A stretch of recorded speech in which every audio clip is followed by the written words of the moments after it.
Hey everybody, we are live. I think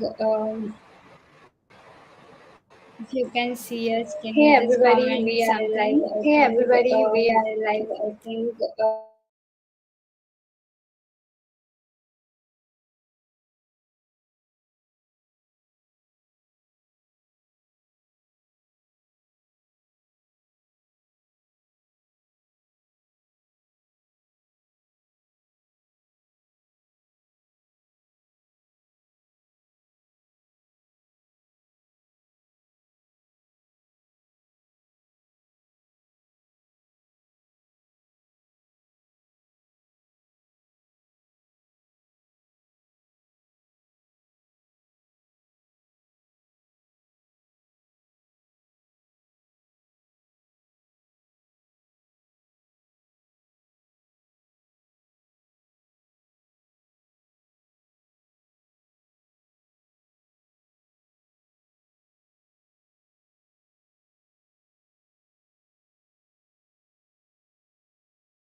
We are gonna wait for a couple of minutes and then get started. Maybe till then you can just write GM for everybody.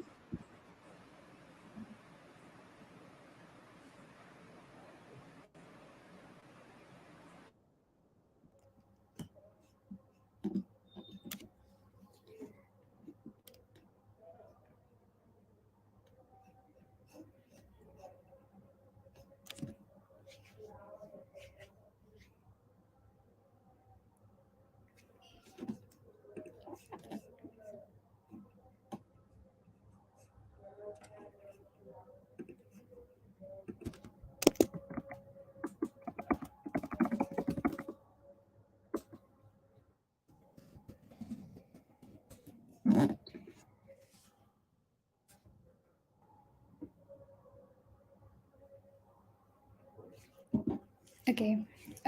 Should we get started, Kartike?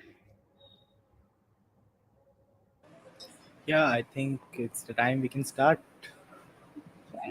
So, Um, good day. you wanna get yeah.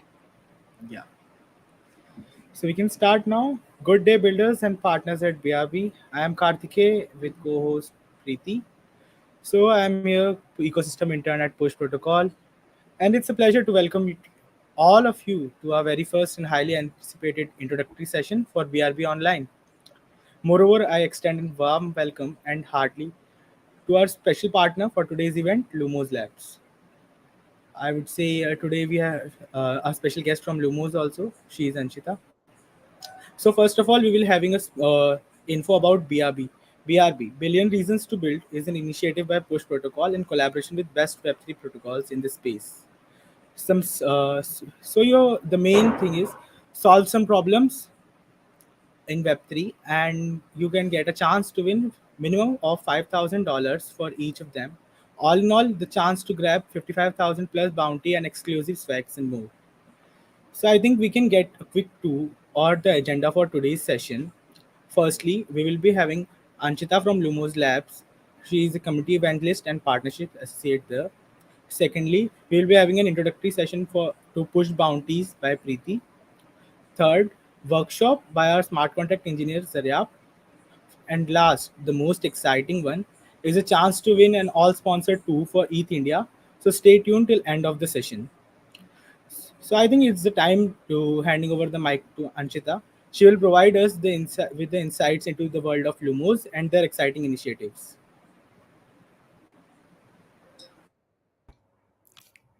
hello amazing people. Hi Preeti. GM to everyone who's watching this BRB live right now. Lumos Labs is delighted to be the community partners for BRB Online. And for the very first session, we have some amazing things lined up. But first things first, I'll quickly introduce myself and Lumos Labs as a company. So I'm Anshita Soni. I'm community evangelist and partnerships associate at Lumos Labs. And Lumos Labs is every builder's best friend, I would say, in a nutshell. But if I need to explain it, in a better manner, then I would say that, Lumos Labs is a Web3 startup which have a suite of products. And all these products work towards fostering developer communities, spreading Web3 education, Web3 awareness, and just bringing more builders into the ecosystem. Right, Preeti? Because all of us have billion reasons to build. Yeah. And I'm sure that, all the people who are watching this right now are pretty excited. To give a little insight to what is happening at Lumos is that we are a community of more than 6,000 developers. And these developers are spread globally. And when I say globally, these are the people who participate in ETH India, ETH Global, multiple hackathons, some of them who are, hacking in Unfold right now. So all of these builders who come across different ecosystem, different domains, different protocols, all of these people have one place to learn at, which is Lumos Academy.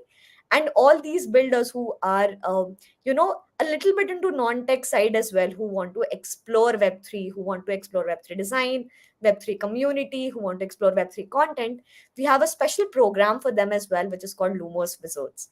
Now all the details, all the links, all the access will be given to all the watchers by the end of this session in the chat box.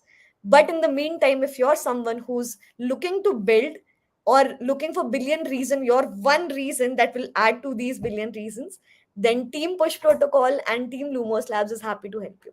That's all. I think if you don't know about Lumos, probably you're living under a rock. I think everybody already knows about Lumos.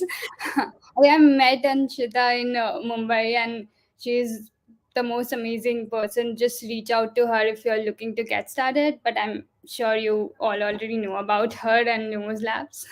Thank you for this beautiful introduction, Anshita. Thank you so much, Preeti. And I am absolutely in awe of all the meetups that you guys have already conducted, because I have been closely monitoring these as a community evangelist myself. So great job there. The turnouts, the people, the responses. So kudos to you. Yeah, definitely. And Lumos is one of our partners at like all the events that we are doing, and we are glad to have them. Thank you for your time, Anshita. Yeah. Thank you. Thank you, Preeti. Thank you so much. Okay, Kartikeya is back. So on to the main thing. Do you want to take over, Kartikeya? Yeah, I think I want to thank Anchita first for this amazing introduction about Lumos Labs and for this cheerful session. Like, I think many people need cheer and exactly during this part, especially us, like we are the hosts here, and all the participants who are building at BRB. So I think I would hand over the mic to Preeti now. She will be telling the most interesting thing, that's the BRB bounties. I think most of us are here to win some bounties. So yeah, Preeti. So I will be quickly sharing my screen and showing you and going through the dev doc. It's very easy, and we have done lots of iteration over it. And I don't think so. You need anything other than this doc. Um, Let me just share my screen. Mm.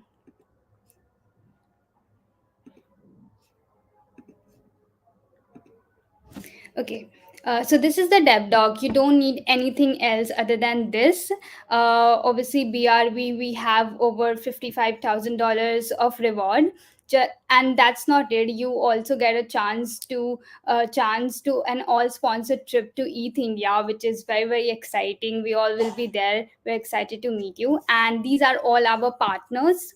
We are partnered with uh, nine top web3 companies, and they all have bounty statements. They already have a bounty statement. It's not like a hackathon, it is a bit different than hackathon, so you have to solve the existing bounty problem. So, and we will be having sessions with each of them. Today obviously it is with push protocol.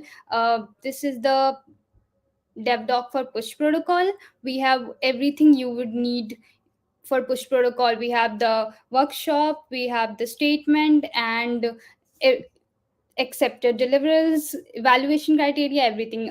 Zaria from our team will be talking about the hard problem statement, and you can ask all the questions from him. And this was it.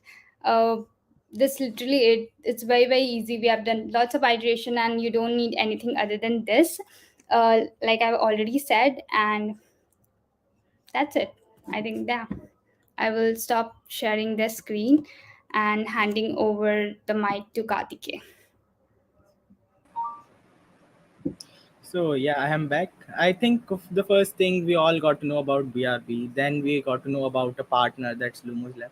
Third, Preeti has tell the most most exciting thing, that's of all about the bounties, how they can win, what are the prizes, a single bounty, how they can win the minimum amount, and what is the maximum amount. After that, the thing they must know is how to build and how they can get some resources to build. So now we will be calling Zaryab on the stage for the workshop for building. Yeah. So I will be handing over the mic to Zaryab now. Hello, Hi, hello Zara. everyone. Can you guys hear me and see me okay? Yeah. Okay, perfect. Cool. So we're live. Thanks to the Lumos team and Preeti for all the introductions. I can take it from here. So let me just share the screen and yeah, get started right away.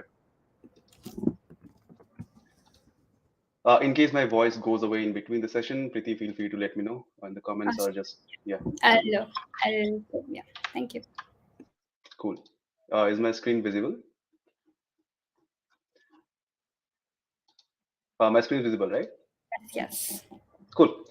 So yeah, let's get started. I'm going to be talking specifically to the devs. But yeah, let's start the workshop.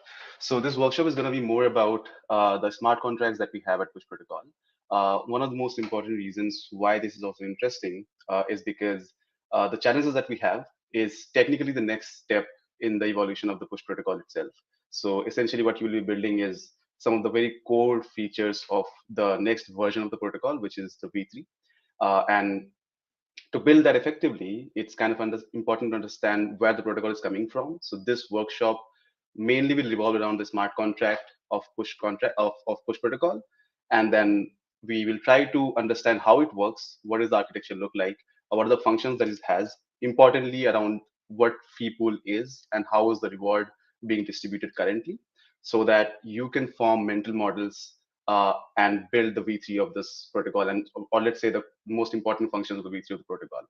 So that's the intro for what's the workshop is about, but let's plan the journey. So we will begin with understanding just the basics of what push smart contracts are. For instance, what are they like in terms of architecture, and we will look at some code as well. Then we will move on to understanding the core functionality, which is the main part is understanding the funds and the fee pools and how they are accumulated in the contract, and then how they're used to incentivize all the push token holders. Then we'll understand the V2 staking mechanism. Now, this is something that is not really important for you to know because you will be building some other features out of it, but it's just important to get a cool idea of how the V2 mechanism, staking mechanism works in general. And then comes the most important part, which is the BRB bounty challenges. So although you might have this doc with you, which has almost all the details of what needs to be built, but I will just try to decipher more into what each of these challenges mean and how you can think about it. So what the way we will approach this is we will understand what we have so far in the version 2 of the protocol, and then what we want to build, and then where you as hackers come in. And yeah, so mainly I've divided into three parts. The challenges can be divided into three parts, and there are three different challenges that we have. And you can attempt all of those by understanding the V2 of the protocol itself. So that's what we go through. And at the end, we will understand the tools that you might need to build this, and then what's expected of you, how to deliver this, how you should create the PR, and all the things that we will ourselves use to evaluate your submissions. So that's the entire journey that we will have. I think you guys are stuck with me for our next 40, 50 minutes, and then we'll have some questions. So let's get this started. Uh, all right, so theory first, the very basics of push smart contracts. So there are two different contracts that we have in our architecture. The first one is called the push core, and then we have push communicator, aka push com. Uh, the main difference is that the push core is only on Ethereum blockchain. It's designed to be deployed only on the Ethereum blockchain, while the communicator is designed to be deployed on multiple EVM chains and soon non-EVM chains as well, which basically gives us the ability to trigger notifications in almost any EVM chain now. So when it comes to the core contract, the main functionalities that it handles is channel creation, on-chain governance, uh, channel state changes, or most importantly, handling funds and the incentive mechanisms. While in communicator contract, in comparison, is a lightweight contract, so it's not really as heavy as core. Um, and is designed intentionally that way so that it can be deployed on any chain very easily. And then the main functionalities that a communicator contract has is basically sending notifications, adding delegates for your notifications, subscribing and subscribing to a channel, or newly added feature which is called incentivized chat feature. Um, Now, let's just quickly take a look at the technical details of the push contract. So, since it's for EVM chains, it's basically written in Solidity. The contracts are upgradable. So, this is something you must keep in mind when building the V3 or the new features of the contract, because you must understand that since it's upgradable contracts, you cannot have storage collisions. So, you have to align the order of layout of the storage and state variables very, very carefully. Uh, so far, we have had three different versions of the contract. So we started from V1, then 1.5, and currently we have deployed the version 2. All the links, by the way, this entire notion will be shared with all of you guys on Discord, and it is much more extensive documentation of what needs to be built. So yeah, you can take a look at it afterwards as well. And then let's go to the GitHub itself. So by the way, I've also attached the contract address book here. So if you go to the documentation, all the addresses that you might need for any chain, it's all up here, even for the testnets. So nothing to worry about there. All right, so this is the main repo for our contracts. The master branch has the latest version of the code. If you scroll down, it's pretty simple to set up. All you have to do is either fork it, clone it, and then do one npm install, and then mostly it's done. We recently added the Foundry support as well, so it's not just hard hat. If you are someone who likes to build and test in Foundry, feel free to do that as well. I hope you can see the screen here because I have already set up the smart contracts in this one. So let me just zoom in a bit. Cool. So once you set up the push contract repo, this is what you will see. So we will take a few minutes just to go over the important files so that you don't have to worry about them later, and then we can continue on the code. So if you look at the contracts folder, there are different folders inside it. There's interface where you have all the interfaces. The governance contracts are already there, but this is something that you don't have to worry about as of now. The main contracts that you need to deal with are push core and com, but more specifically push core itself. So if you click on push core, you will find, to begin with, the core admin and the core proxy. Since I mentioned, push smart contracts are all upgradable and they follow the 1967 transparent upgradable proxy, which is mentioned here. In case you don't know about it, feel free to read a bit. It's very easy. And there are OpenZipton plugins that allow it to do it very easily as well. So yeah, the first two files you will see is mainly the core admin and the proxy contract. So they are mainly for the upgradability of the contract. Then comes the important files related to the push core contract itself, which is the storage files. So anytime you see push core storage or push com storage, is basically the files of the contract which only stores the state variables. So we have state variables in different files in the entire structure. So all the state variables related to v1.5 is in here, and all the latest state variables that we use is in here. And the order is pretty important, and then we'll see in the core file itself. So this is the main push core v2 contract that you will find in the contract repository. And what I mentioned with the order when you start building is this order. So since it's an upgradable contract, you have to respect the storage slot that we've already been building in. So do check this out. You start with the push storage v1.5 state variables first, and then we use the pauser variables, and then we use the v2. So this is just something to keep in mind when you build and you don't disturb the storage layout. Rest everything is cool. So this is the push core v2 contract, and we will, as we move forward with this workshop, we'll dive into it a lot more in depth. And this is the push com contract, which is the one that includes the communicator contract code if you come to push com v2. And this is the contract that I was talking about, which is lightweight and which only has send notification function, subscribe function, unsubscribe function, and so on. For this bounty challenge specifically, you only need to focus on core, just saving you some time there. And that's why we will mostly focus on the core contract itself. And that's about the contract folder. In case you want to run the tests, so you can just come to the test folder. In here, there are benchmarks and common, which is just the helper files. And if you click on V2, you will find properly aligned test cases for both core and com contract, and you can play around with any of them. We don't have the Foundry test cases yet, but in case you want to build Foundry, you also have the Foundry.toml file here. So in case you are someone who is a expert in Foundry, you can just create your own folders and start working it right away. There's no issue with that. So this is just a quick tour of the push contract repo, and we'll come back to it later. But for now, let's go back. So before we begin, one thing that we might repeatedly talk about is channels in the protocols, and then you just need to have some sort of understanding of what channels are in case you have no idea what they are.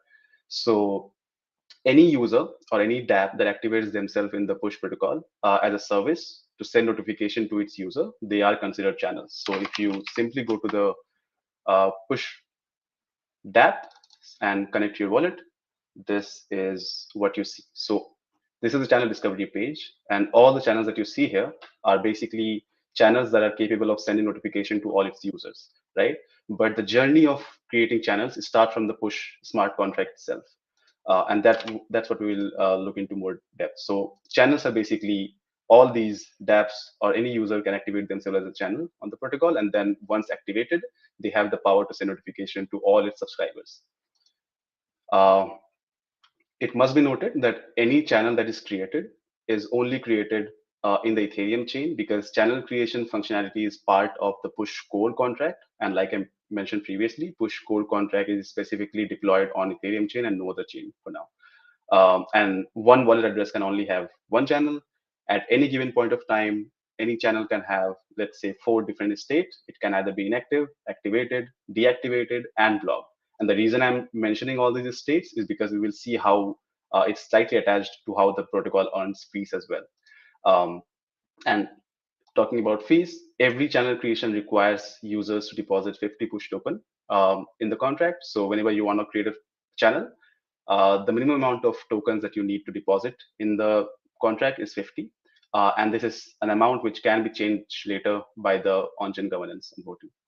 So just keep this in mind about channels, and we'll come back to it later. But moving forward, let's come to the most important part, which is how the push protocol smart contracts handles funds. What are the core state variables that are responsible for managing these funds, storing these funds, or in the distribution part? So it's going to save a lot of time of yours, because technically there are just these 4 state variables that you need to really worry about when it comes to funds, right? And we will explore each of them. So if you go to the contract folder and you go to the storage folders, storage files, what you will see is these state variables, right? And we'll study about them. So there are really just 4 of them, which is most important and which we'll cover today: channel pool funds, protocol pool fees, add channel minimum fees, and then fee amount, right? So let's begin with the smallest one, which is the add channel min fees. So this state variable is basically responsible for storing the amount of push token required to create channel, the minimum amount of push token required. So currently it's set to 50, which basically means if I go as a user to create channel, the minimum amount of tokens that I need to deposit in the smart contract is 50 push token, right? Fee amount is the amount of push token in fees that the protocol charges for any action, right? So the push protocol, the push smart contracts are designed in a way that it not just rewards good actors, but it also penalizes bad actors. And the way it penalizes bad actors is by deducting some sort of fee, right? And that fee is the fee amount state variable, which is currently set to 10 push token, but it can be updated anytime by the governance. Then comes channel pool funds, which technically, and this is important, so channel pool funds is a state variable which stores all the incoming push tokens during channel creation. So whenever you create channel and you deposit some sort of token, part of it goes to channel pool funds and part of it goes to channel pool fees. So pool funds is basically the way which the smart contract uses to store funds from channel creation, and pool fees is basically the state variable that the protocol uses to store all the fees that it generates. And we will look into it. We will look into both of them. So let's say you create a channel using 50 push tokens. For any important action in the protocol that you do, there is some sort of fees attached to it. Or for any bad behavior in the protocol, there is some sort of fees attached to it, right? So let's say if I create a channel and I deposit 50 push token because that's the minimum amount of push token that I have to deposit, 10 tokens goes as the protocol fees that is non-refundable and that the protocol just keeps with itself in the protocol pool fees state variable. And let me zoom in a bit. And the 40 push token, which was remaining, that goes to channel pool funds. Now, whenever I choose to deactivate my channel and I choose to not provide my services anymore, I can get this 40 push token back, right? So the main difference is channel pool funds stores all the incoming tokens during channel creation. This basically keeps track of the push tokens that are claimable by the owners later. And pool fees is basically everything that the protocol earns as fees through various actions. And the protocol can earn fees through a lot of different actions, which we'll explore in a minute. So just to show you how this pool funds and pool fees work, if you go to the code, so let's just see one example, and that should be enough to clear all doubts with this. So if we simply go to the create channel function, and here it is.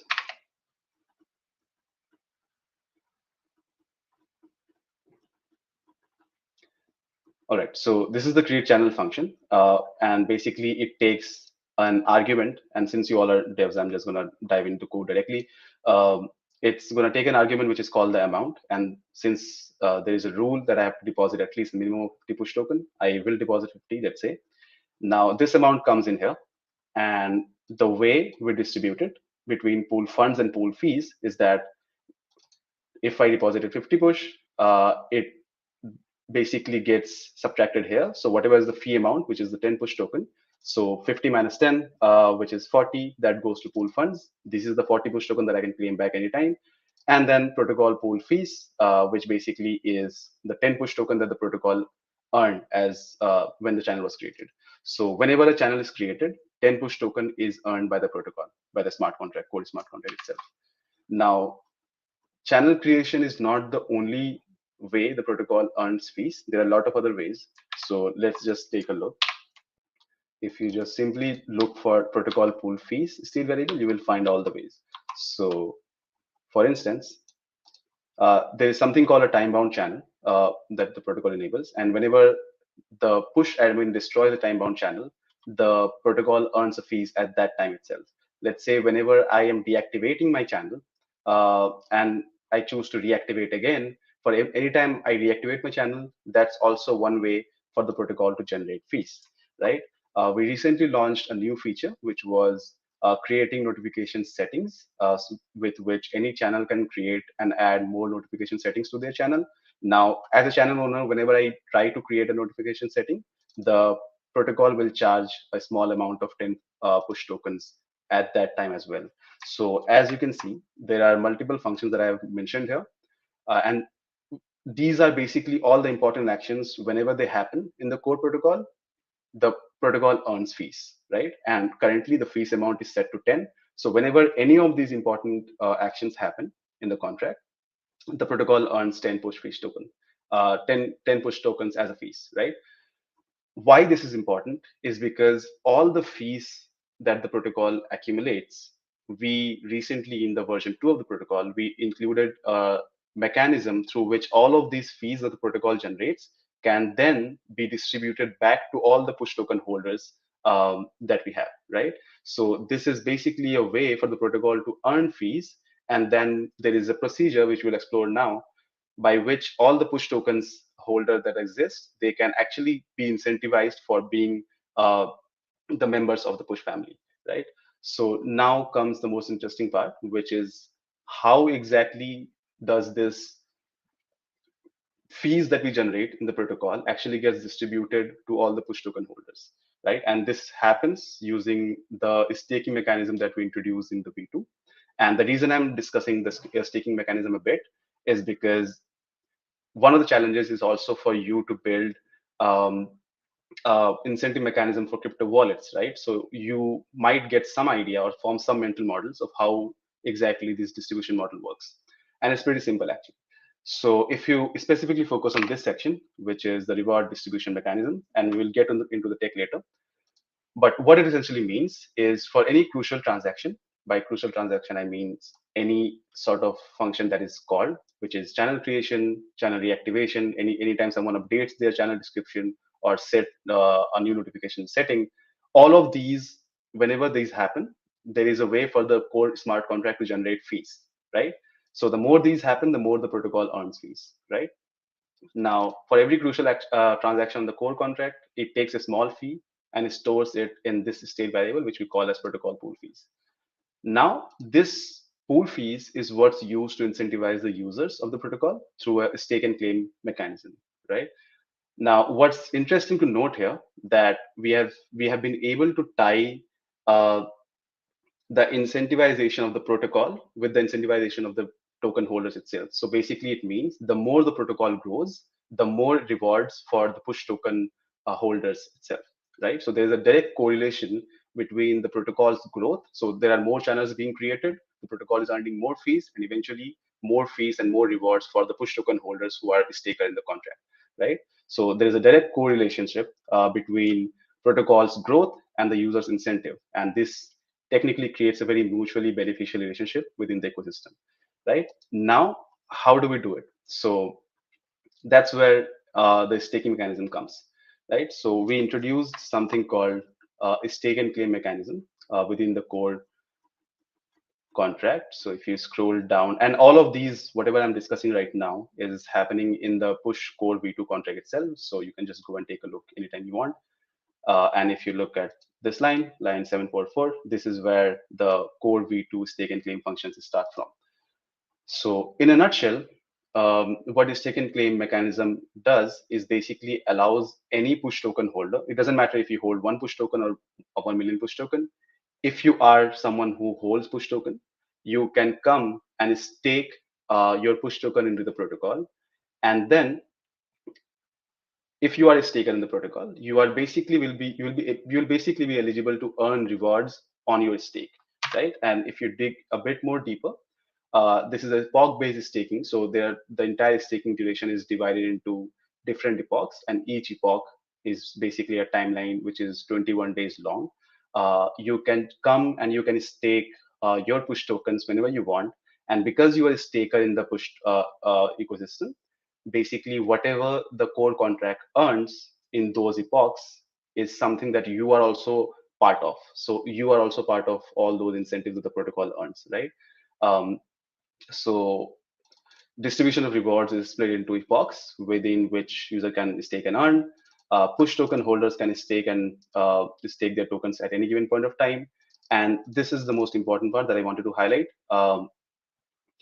The push token that we have, it has a time weightage feature built into that. So in simpler terms, it means that we are not just able to calculate how much push token you have, but we are also capable of calculating how long you have been holding it for. And together, which basically means the amount of push token you hold plus the duration you have been holding it for, both of those together form your user weight.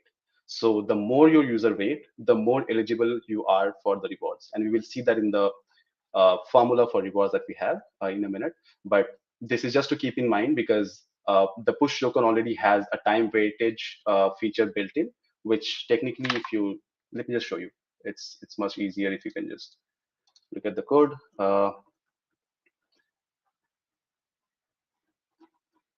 So if you go to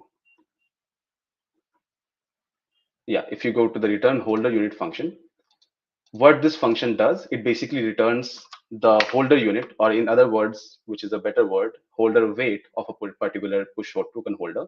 And the way it returns it is basically it multiplies the amount of push token you hold plus how long you have been holding it for. So it basically checks the current block and the block number since the time you have been holding it for. The reason we intentionally added this feature in the push token is for us to know those token holders who have been an early adopter of push and who have been holding push tokens since very long. And this is our way of rewarding them for being early adopters, right? So the way this incentivized mechanism works is for you to be someone who holds push token, and the more push token you hold and the longer you've been holding it for, the better your incentives from the staking. And we will check it out a bit more in depth later. So yeah, and if you come to point 6, total claimable rewards at any epoch relies on the fee pool. So basically, each epoch in this staking mechanism is 21 days long. And let's say I am a staker of epoch 1 and I stake till epoch 20. And during the duration when I was a staker, the protocol had a lot of channels created, which basically means the protocol earned a lot of fees. And then it technically means since the protocol grew, I also get a lot of rewards for being a staker for so long, right? And if you look at the individual components of this staking, so technically, if you just come to the push core v2 contract, there is a stake function, and it basically starts from here, wherein there is a stake function, and it technically allows you to stake at any given point of time, and there is no lock-in period, so you don't have to stake and wait, but you can stake any amount of tokens at any given point of time. The way the reward is calculated, and this is important, is that it basically checks the epoch rewards at a particular epoch n, let's say, then it multiplies that with the user's weight of that epoch and then divided by the total weight. So technically, the amount of rewards I earn depends on the amount of reward or amount of fees the protocol generated, and also the fact that how much is my token holder weight as a push token holder. So let's say if the push contract did not earn a lot of fees for a particular epoch, the rewards for me for that epoch will be lower. Or let's say if my holder weight is very low compared to the holder weight of Preeti, then I get lesser rewards than Preeti. So it's designed in that way, right? Then there is harvesting of rewards, which basically means people can come and harvest whenever they want. And then there is unstaking, which technically means there is no lock-in period, so people can come and unstake whenever they want. And most of it is here, right, in the contract functions that we have in the core v2 contract itself. Now comes the most interesting part. And the reason I just gave you all of these details is for you to know what we already have in place, and then for you to figure out what we want next, right? So here comes the most interesting part. The bounty challenges that we have. So before that, let's understand what we have so far, right? So what we have in the push core contract as of now is that any important transaction that happens in the contract, be it creation of channels, be it updating a channel detail, or creating new notification settings, whatever you want, all of it basically enforces the use of push token only, right? So for doing any of those actions, for creating channel, for updating channel settings, or anything, I have to have push token with me, right? So everything is tied to the push token only as of now, right? So that's what we have. Then the second thing that we already have is a fee pool. So we have a way for the core contract to earn fees and store fees within the contract, right? Third thing that we already have is we have a distribution mechanism of all those earned fees, which can be distributed to all the push token holders only, right? No one else. For now, the reward mechanism is designed in a way that all the fees that is earned by the protocol, there is a way using the stake and claim mechanism that we just discussed for all of those fees to be distributed to the push token holders who are the stakers in the contract. Clear? This is what we have so far, but here is what we want to build, and here is the next version that we have in our vision for push smart contracts. The first one is basically, and let's talk about this later, but the second part is including a basket of tokens instead of just push tokens. So remember the first point, the first thing that we already have is we already have push token enabled. So any important action that we do in the contract, you have to have push token to do that. But what we want to build is for users to not be dependent just on push token, but there can be a basket of tokens that is whitelisted by the governance that we have. And people, let's say, it's not just about push token that you need for creating channels. You can also use it DAI, USDC, or USDT to create a channel, right? Um, Second part that we need is a split of push fee pool to enable distribution to crypto wallets as well. So, like I said, so far we have a way to distribute rewards to push token holders only. But what we need in the next version of the contract is for a mechanism that allows us to distribute rewards not just to push token holders, but also to other crypto wallets who adopt push in future, right? Or use push for any sort of communication notification on their wallet. So we need a way to incentivize not just the push token holders, but also wallets that adopt us, right? And the third that we have is breaking down the core contract into specific modules, and I'll come to that at the very end. So now that we have some idea of what we have so far in the smart contracts and a brief idea of what we want to build, now I just want to dive into a bit much deeper into each of these challenges that we have, right? So the first challenge, let's talk about it.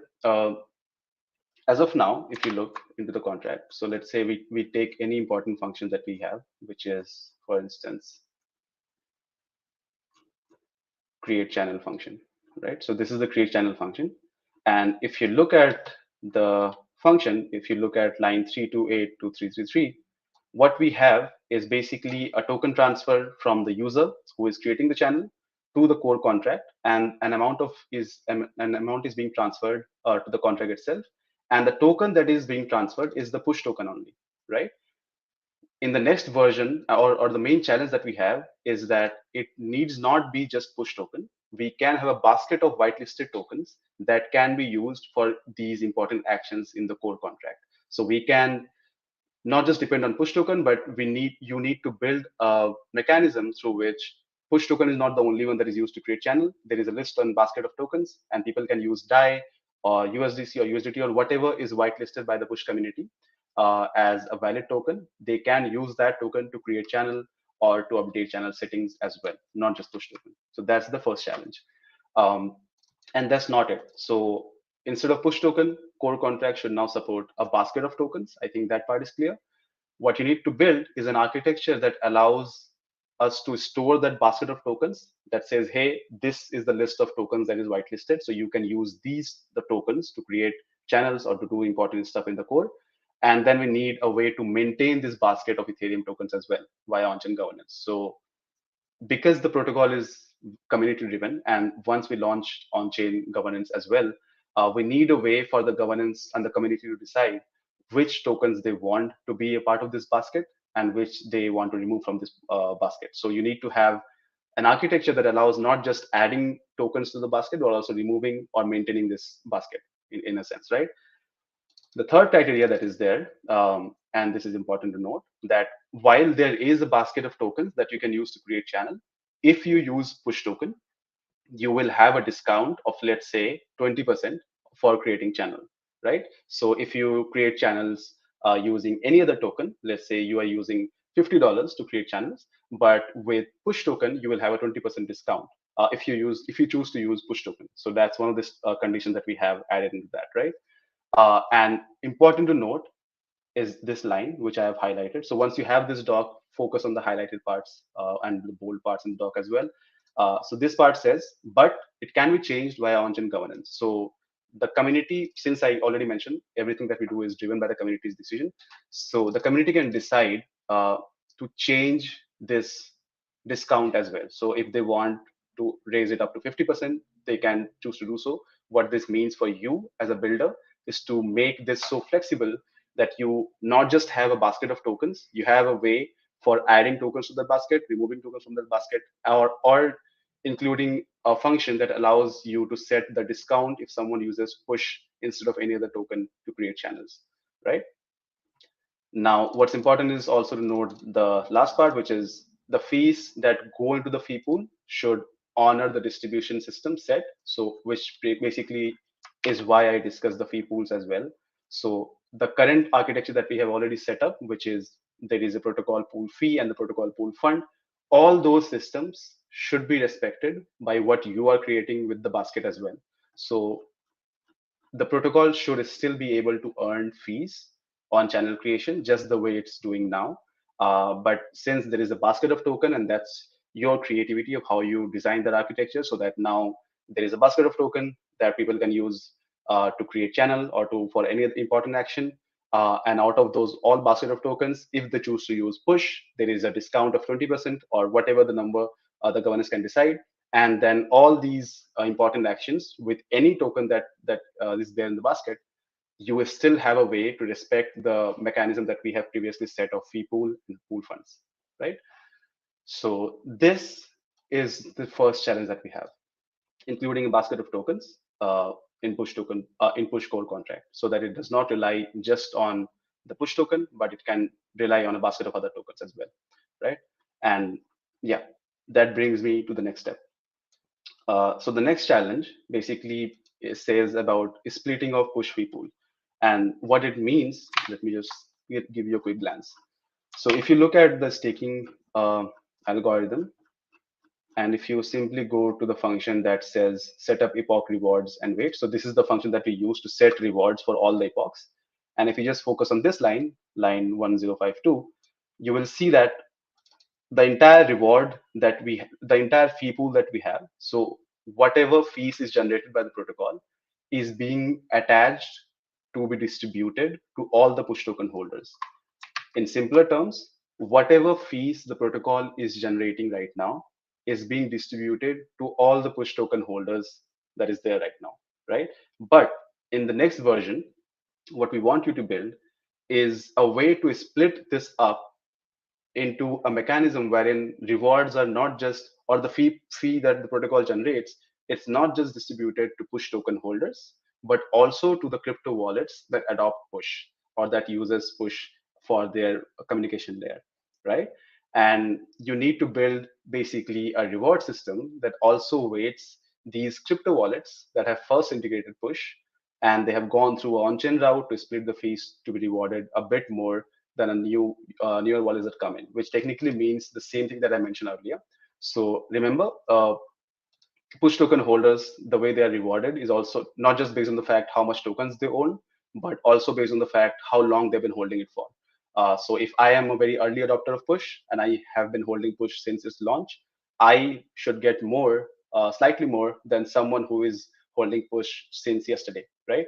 And this same time weighted feature should also be respected when you are building a reward mechanism for crypto wallets. So essentially,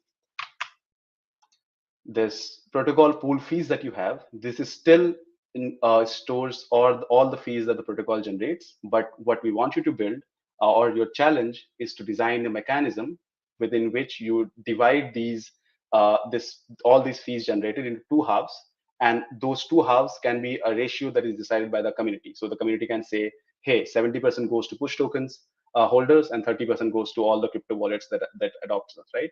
So you need to include a way for the community to decide that as well. And now in the next version that you will build, we will have a push protocol fee pool, which is not just rewarding the push token holders, but also rewarding any crypto wallet that might be there, that might adopt push, right? And the most important part, since I mentioned that the protocol always is designed in a way that it not just rewards good actors but penalizes bad actors as well. You need to figure out a game theory that basically incentivizes wallets to integrate push protocol. So basically, the main important part of the game theory is the fact that these rewards are split in a way that wallets who adopted push earlier will get slightly more reward than the one who comes in later. So we are basically favoring early adopters, right? And that's what this entire split of push fee pool is mainly about.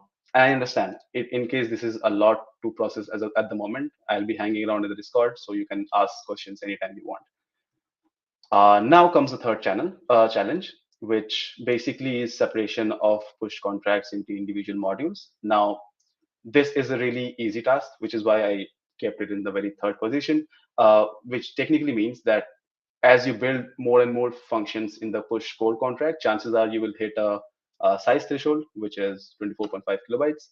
Uh, If you do that, and if you hit the threshold, the challenge for you is to basically separate out in specific modules for the of the core contract into different specific contracts. For instance, one example of it can be that you basically take out the entire staking functions from the core contract and keep it in a new contract. Let's say we call it free pool staking contract, and all the funds still stay at the core contract, but the new contract can simply query the core contract to carry out the staking mechanisms like staking, unstaking, or harvesting.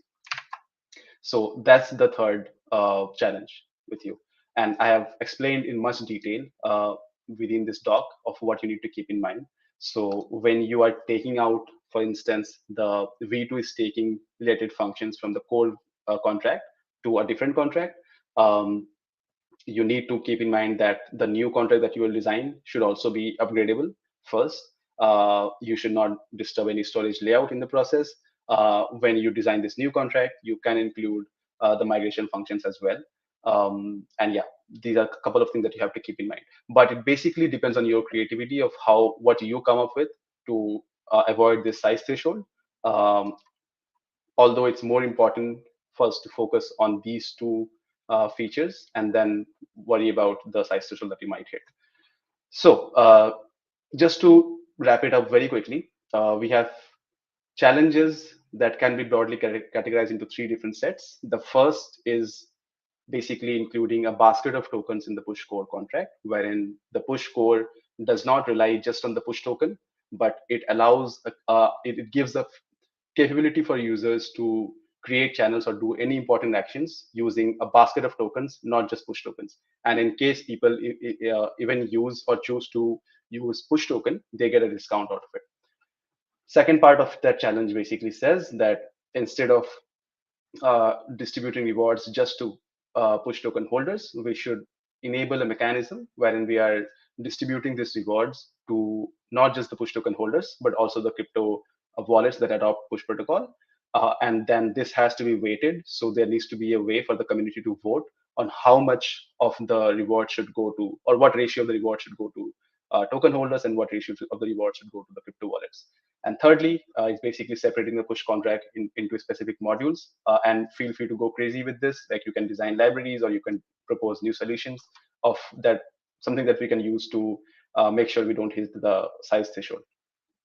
So yeah, in a nutshell, I think I was able to create some mental models of what V2 is, where we are coming from, and then you can use those models to create or solve these challenges that we have. Just a couple of last words. The tools that you might need while working with this, obviously Solidity is the language, so you have to be good with it. Then you can use Hardhat or Foundry both to work with this. It's better to use the gas reporter as well, just to keep your functions in check and make sure that you are designing functions that are not too heavy or that are not too gas heavy. You can use this tool called Hardhat Contract Sizer. In case you hit the contract size limit, there is a tool for you to check that you are not exceeding it.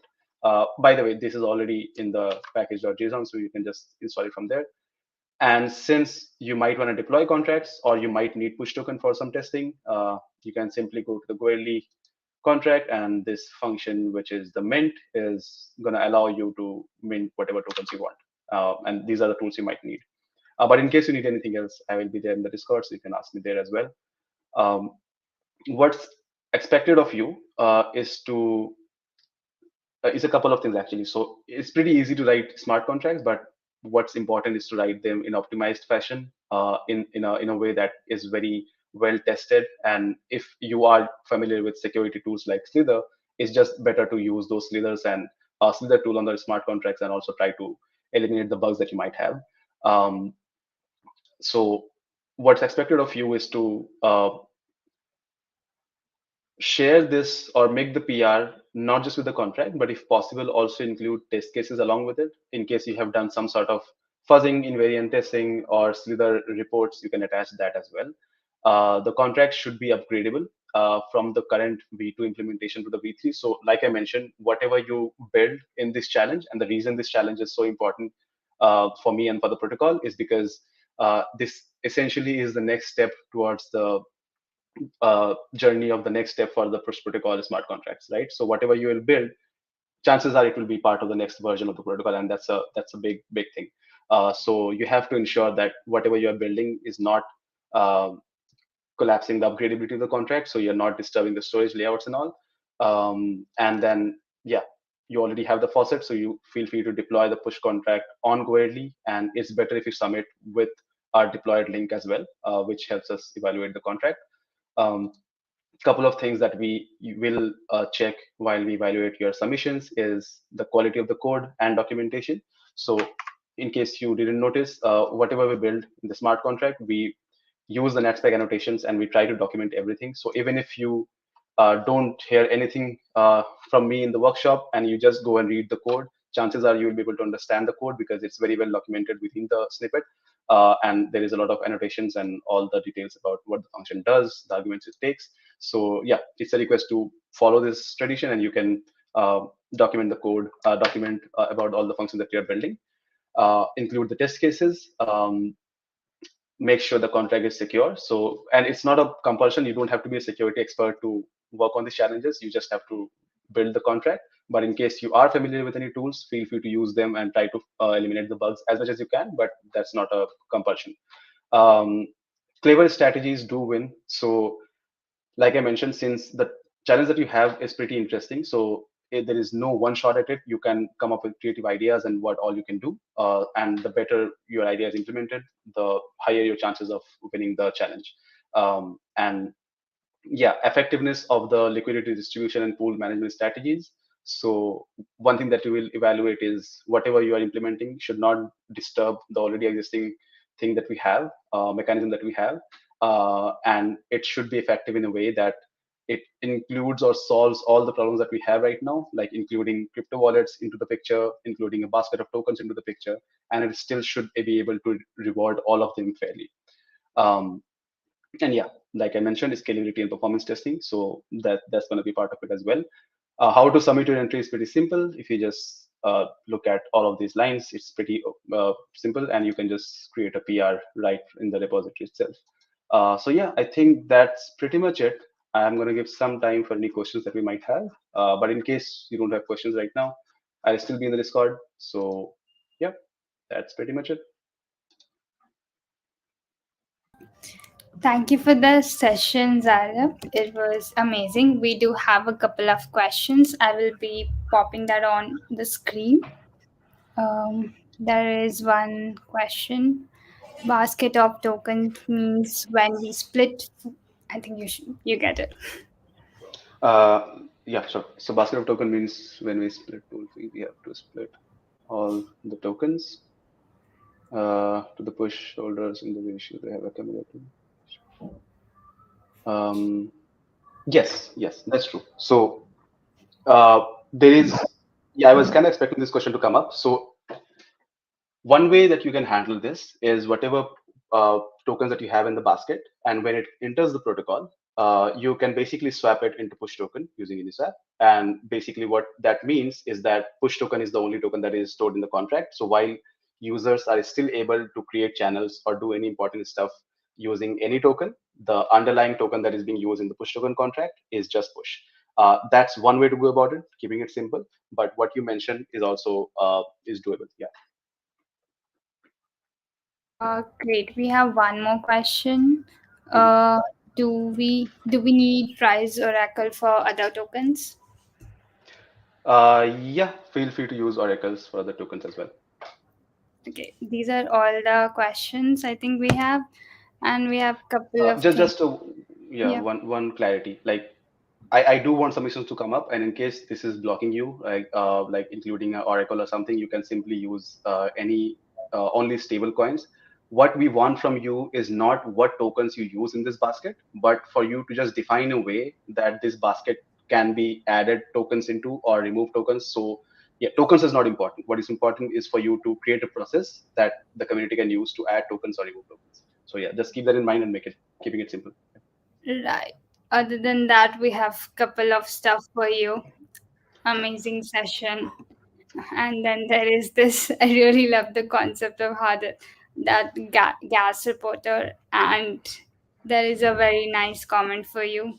Juicy knowledge we are getting. Good vibes. Good vibes. Okay, cool, cool. Thank you Yeah. so much. Yeah. So that was it, everybody. Thank you for joining. And again, any doubt for any company, you can just drop a message on Discord. And obviously, this is a recorded session, and you can feel free to come back and check it out anytime you want. Thank you. Cool. See you guys. Bye. Bye. Okay.